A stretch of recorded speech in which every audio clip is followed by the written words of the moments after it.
ప్రియమైన వారలారా, ఎలా ఉన్నారు? ఈ దినము బావున్నారా? యేసు నామములో శుభాకాంక్షలు. సంతోషంగా ఉండండి.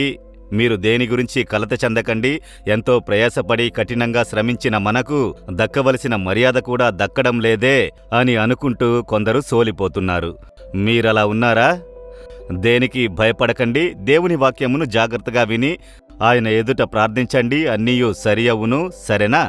ఈ దినము దేవుని వాక్యము ఏంటని కనిపెట్టుకొని ఉన్నారా? సామెతలు 22వ అధ్యాయము 4వ వచనము.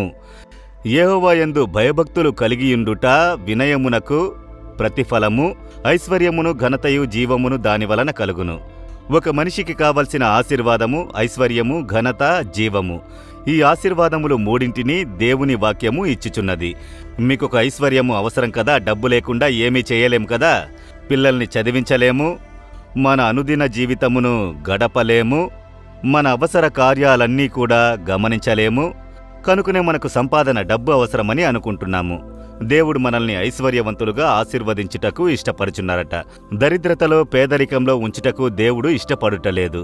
మీరు సంపూర్ణంగా ఒక ఐశ్వర్యవంతులుగా జీవించాలన్నది దేవుని ఇష్టము. కనుక యేసు ఐశ్వర్యవంతుడైన దేవునిగా ఉండినను దరిద్రుడైనాడు మనల్ని ఐశ్వర్యవంతులుగా చేయుటకు అని వాక్యము చెప్పుచున్నది. కనుక ఈ ఐశ్వర్యము, ఘనత, మనమే పని చేయుచున్నామో దానికి ఒక మర్యాద అవసరం కదా. ఇంట్లో కొందరికి మర్యాద లేదు. కఠినంగా కష్టపడినను పనిచేసే స్థలమున మర్యాద లేదు. ఎంతో ప్రయాసపడినను మర్యాద లేదని అనుకుంటున్నాము.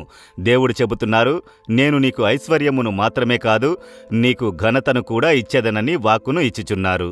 జీవమునిచ్చేదను, ఒక మంచి ఆరోగ్యకరమైన జీవితమును, నిత్య జీవితమును, ఈ ఆశీర్వాదమును ఇచ్చేదనని చెప్పుచున్నారు. ఎవరికి ఇచ్చునో తెలుసా? వినయము గలవారికి. చూసారా? అదే చెప్పబడినది. వినయము గలవారికి, యెహోవా యందు భయభక్తులు కలిగియుండు వారికి. గర్వంతో నడుచుకున్నారంటే దేవుడు ఎదిరించి నిలుచును. డబ్బు గర్వము, కుల గర్వము, సమాజ గర్వము అలాంటివేవీ మనకొద్దండి. దేవుడు మనకిచ్చిన కృప ద్వారానే మనము ప్రాణంతో ఉన్నాము. కనుక వినయముతో నడుచుకొనుడి. ఇవన్నీ ప్రభు ఇచ్చిన మేలులు, ఆశీర్వాదము. దేవునికి స్తోత్రములు. వినయముతో నడుచుకొని ప్రభువుకి భయపడి నడుచుకొనుడి. అన్నిటినీ దేవుడు గమనించుచున్నారు. ఆయన దృష్టిలో నేనున్నాను. ఈ తప్పులన్నీ చేయకూడదు, తప్పైన కార్యములు చేయకూడదు. దేవుడు, నన్ను సృష్టించిన దేవుడు నన్ను చూస్తున్నారు అన్న భయముతో మీరు నడుచుకుంటే చాలు. ఐశ్వర్యము, ఘనత, జీవము మిమ్మల్ని వెతుక్కుంటూ వచ్చును. కనుక ఈ దినము సమర్పించుకుందామా? దేవా, ఏ దినము నేను గర్వమునకు స్థలమును ఇవ్వను, వినయముతో నడుచుకొనుటకు నాకు సహాయము చేయుడి అని అడగండి. మీకు భయపడే భయముతో నేను జీవించాలి దేవా అని అడగండి. అలాగే హృదయంపై చేయి ఉంచి ప్రార్థిస్తారా?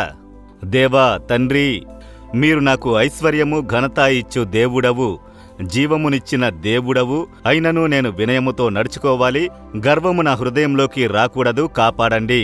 ప్రభువగు మీకు భయపడి జీవించే జీవితము కొరకు నాకు సహాయము చేయుడి. యేసు నామములో ప్రార్థించుచున్నాను తండ్రి. Amen, amen.